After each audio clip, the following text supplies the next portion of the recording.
it's time for Transport Line, the program that showcases the contributions of all modes of transportation to the socio-economic growth and development of our nation, Africa, and the world at large. Transport Line is being beamed to you from the Center of Excellence, the state of aquatic splendor and Africa's fifth largest economy, Lagos. I am Shino Ilegbede, and thanks for being part of the program. Well, I say Eid Mubarak to all our Muslim viewers. Well, a few weeks ago, the Greater Lagos Matter of Team Agenda of Babajide Olusola Sanwo-Olu got a boost through the launching of the Lagos State Government Transport Policy. You will recall, to be precise, on the 28th of May, his deputy, that is Dr. Babafemi Amzat, performed the launching on behalf of his principal, Mr. Governor. Now, it's no gainsaying that when you look at life, especially modern life, transportation has a major role to play in all ramifications, area of operations of any forward-looking society. So, we now ask, this Lagos State Government transport policy, to start with, we congratulate the Lagos State Government because it's the first in the Federation. The big brother, federal government, is battling with it. Since when? I won't go into that now. But you see, this is Lagos. And when we say, Ido kere, Ido tile kere o, Ido muwe o, Ido ni shawushe. I've just gone to the Elegba way. The Idejo people in Lagos, that's the landowner. That's the major deity for them, Elegba. Go to Ilogo. But the importance of this is that Lagos, as small as it is the smallest, but I tell you, is the biggest in all ramification. So today we want to look at this Lagos State Government transport policy. And who else to do it? But one of the eggheads in our Ivory Tower, that is the former dean of Lagos State School of Transport and Logistics, Lagos State University, who is going to be our guide to Xrays and let us know the opportunities and challenges inherent in this new policy. The person is Professor Samuel Odeumi. Welcome to the program, Prof. Thank you very much. It's my pleasure being here. Thank you, Prof. Yeah. We really appreciate you among all the schedule, especially with the Idi Kabri Festival and also in Bozul of Lagos. And you just come from Kigali too. Yes. We appreciate you. But let's go to the main program. Yes, sir. What really is this Lagos State transport policy all about? Yeah, thank you. Permit me to do is a small preamble. Now, as you said in the intro, Lagos is the first to get it through. It's not been easy, even for Lagos. The major attempt started at the last year of Ambode, when Dr. Salam was, Taiwo Salam was the permanent secretary, assembled some eggheads. The Ministry of Transportation then. Yes, yeah. Ministry of Transportation, led by Oyesiku, Professor Oni, my very self, and some other professors, to push for a, because people have been having transport master plan. Lamata has some that, but policy is bigger. As we go into it, there are many things that are germane to it. So we pushed it, but when we finished about 6 months to the end of the tenure of Ambode, he was distracted and could not launch the program. And that was about 5 years ago. Now, so when, or even more than that, when Sanwo-Olu came in and Frederick became the commissioner, we started harassing him.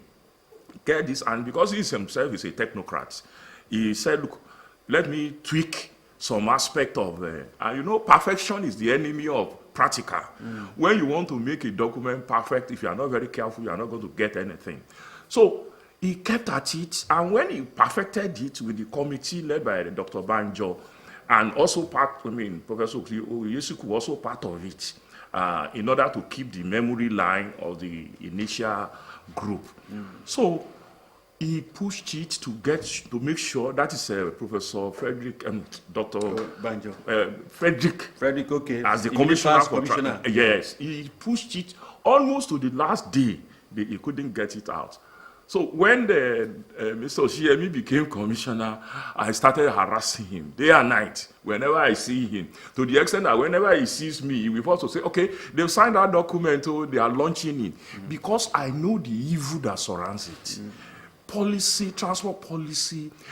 You mentioned federal. Since 1990, in fact, Dr. Banjo that led this last successful effort of Lagos State was also part of the federal one from 1990. I joined them effectively around 2000.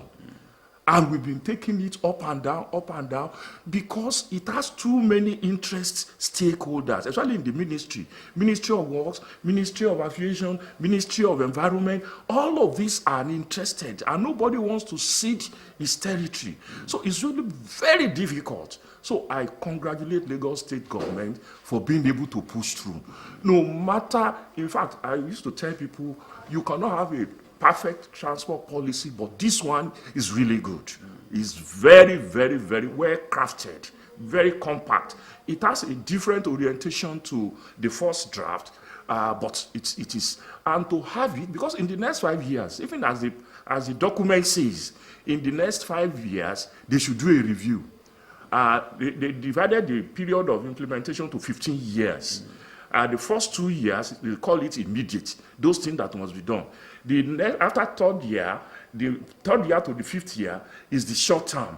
Then after that fifth year, they should come back and do a review.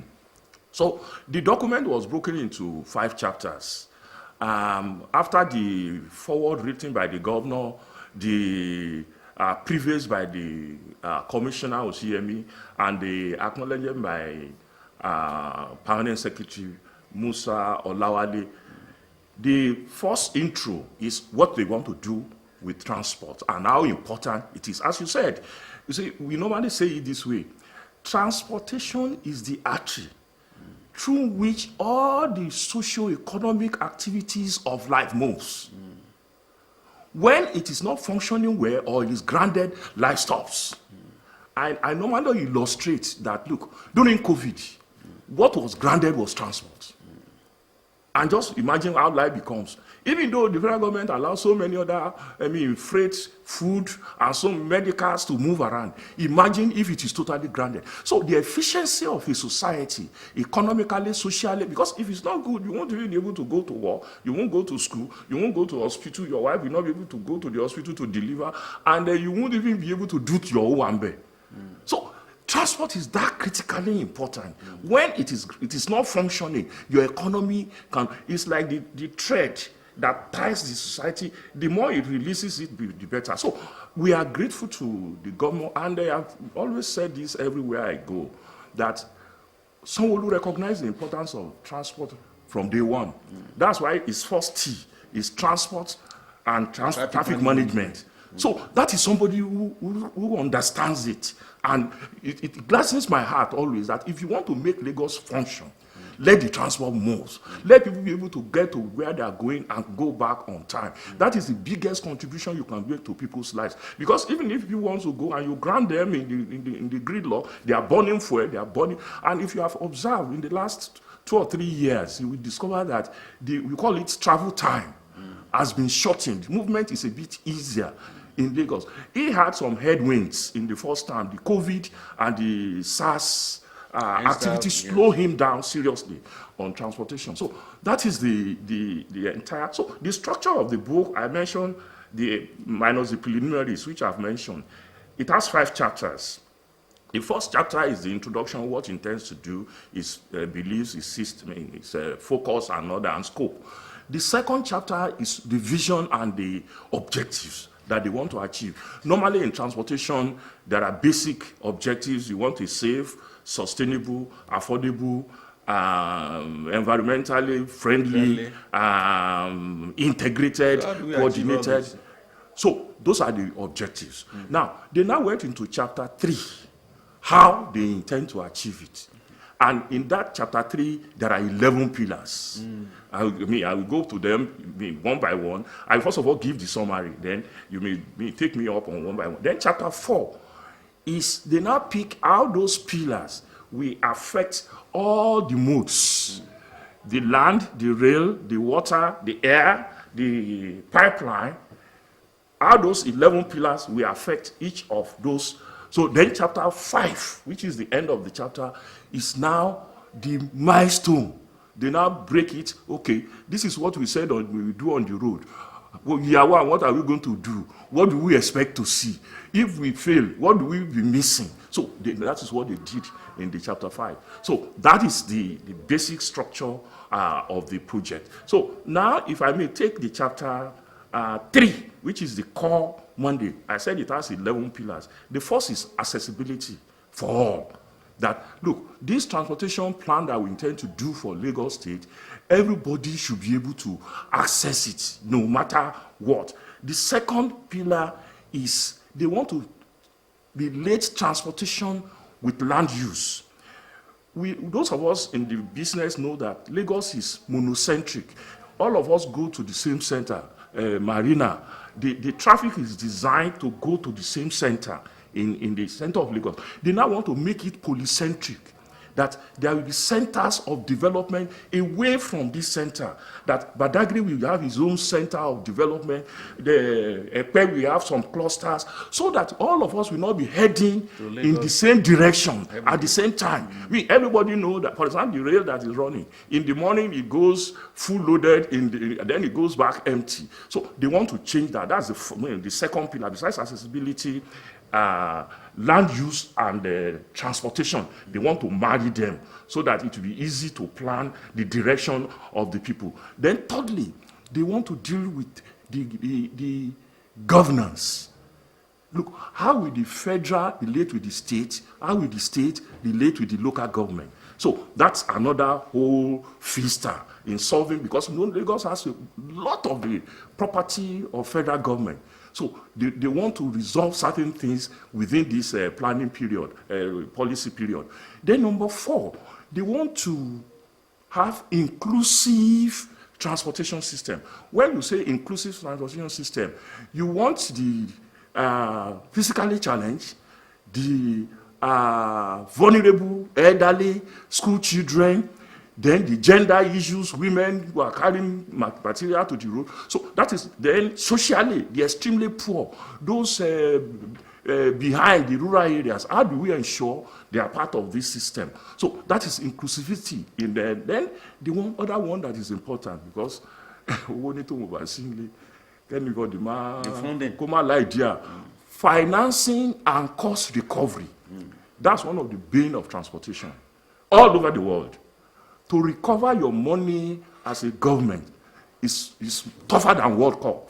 So they design a package of how to go about it, that when they fund it, they will be able to recover costs, even if not the whole cost, how to recover something that will keep it going.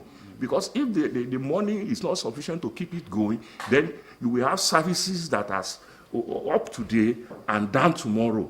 Then, of course, you have what we call PPP.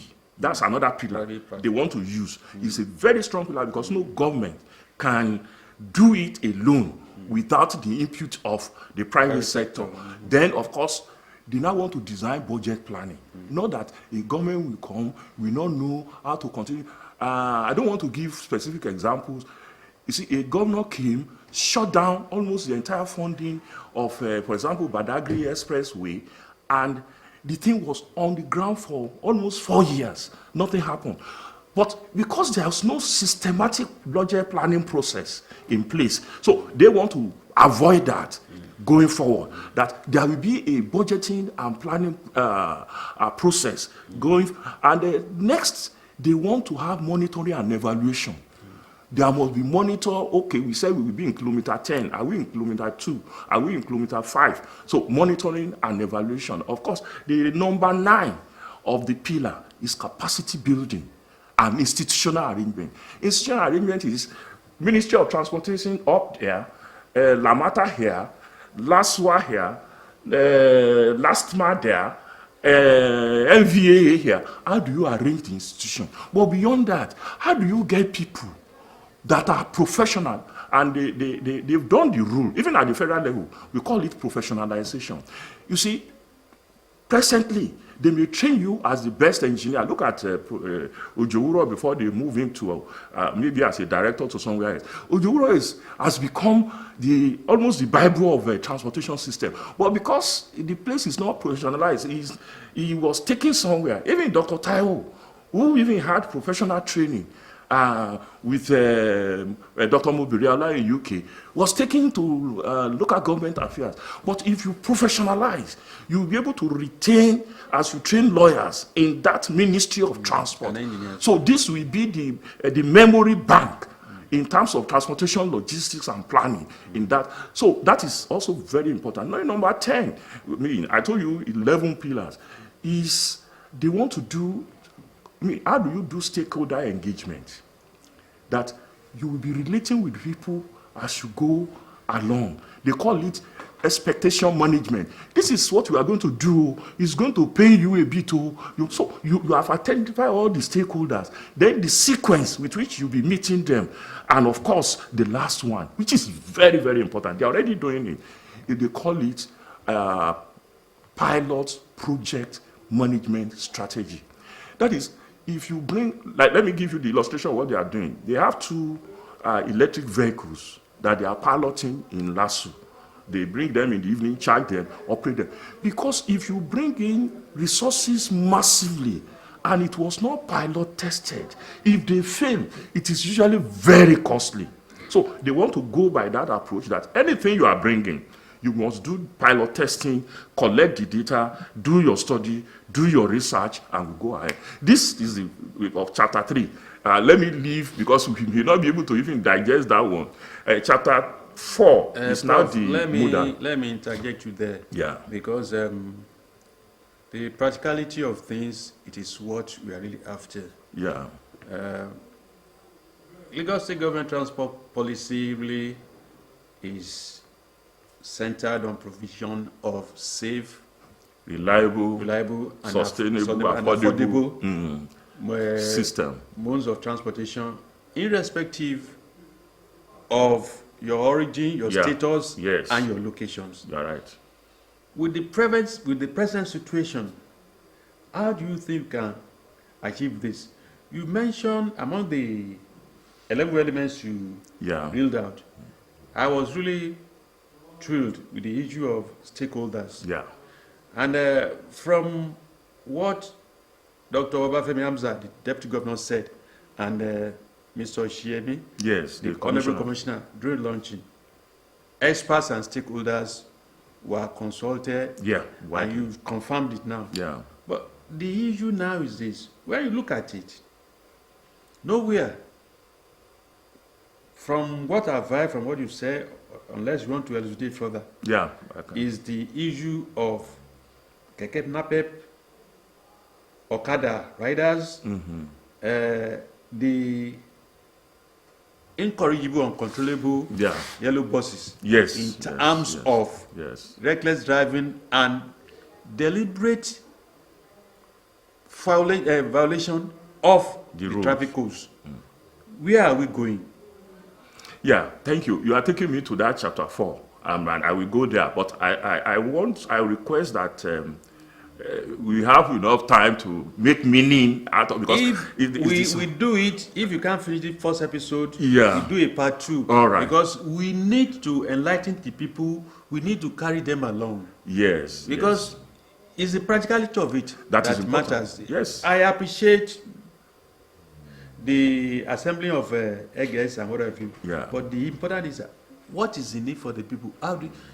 I'll take you back to the when you explain now. Take you back the issue of revenue. Yes. Revenue again, and this time, yes, you make money you invest money to make money, but at the same time, we are being taxed. We are paying many levies and rates, and yet you keep on taxing us. Yet there is no human face. Now, from what I heard, last man is charged with making sure you have 2.5 billion, I think, as revenue. And you can see the way things are now. Many people, they walk now.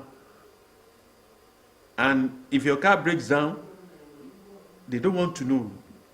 They get the tow vehicles. But let's start with the issue of, because we are very particular on transport line. Yeah. When there are 2 laws for people, keke napep, downfall buses, all these Okada. Yes. Are we not all citizens of Lagos State? Are we not all under the same law? Are we not all taxpayers? What is the importance of these people? Yeah. Let me go there. Actually, the journey I told you we went to Kigali. Paratransit is one of the major focus. And what we mean by paratransit, all these keke napep, Okada, yellow buses, these are what we call paratransit.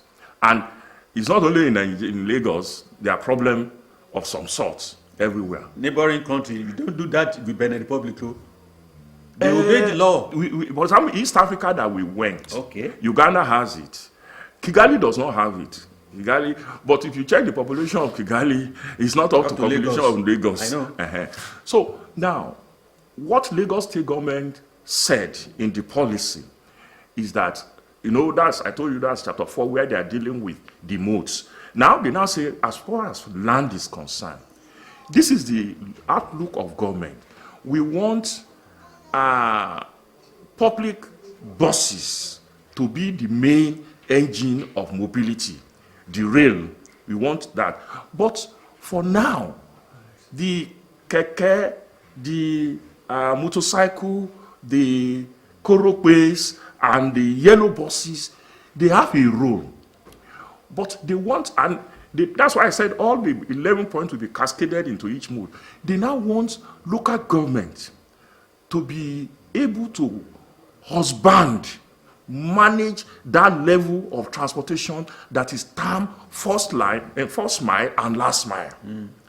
That if the main arteries are well done, these last mile vehicles, they will be the one collecting at the bus stop and taking people inside, that you cannot totally eliminate them.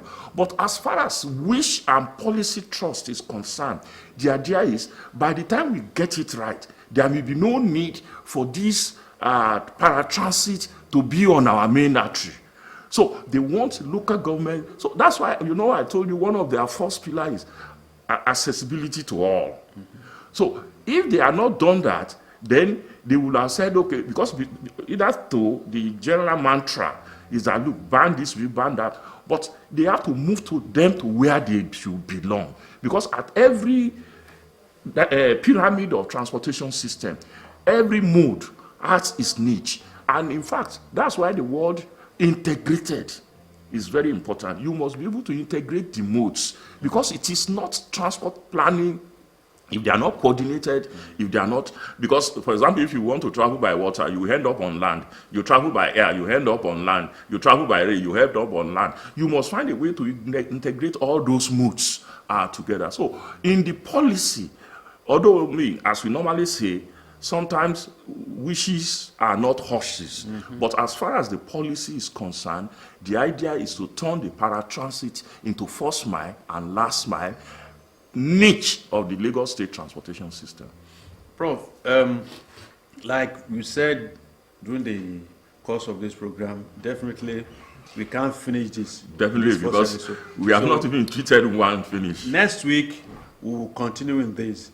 And I will appreciate your being there for us. We will. Good. So I want to thank you for finding time to come. It's been very interesting. But on transport line, the practicality of things is what we are all about.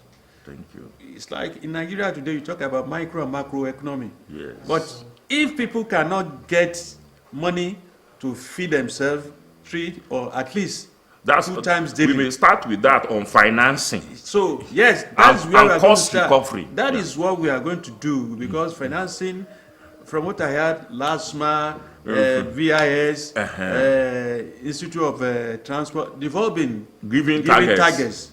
Fine. We are not against that. But are we thinking of human face? Are we thinking of the socio-economic implication of it? Well, Prof, we'll continue next week. I want to thank you for coming. Thank you very Well, much. we'll draw the curtain on this very interesting topic as regards the X-ray of the Lagos State government transport policy. We'll be on ground to continue. But, like I used to say, please continue to be your brother's keeper. Be compassionate. That way, we have a better and sane society. Yes, times are hard, but it is from the little you have that you give out that God will bless you with more. Till next time, bye-bye for now.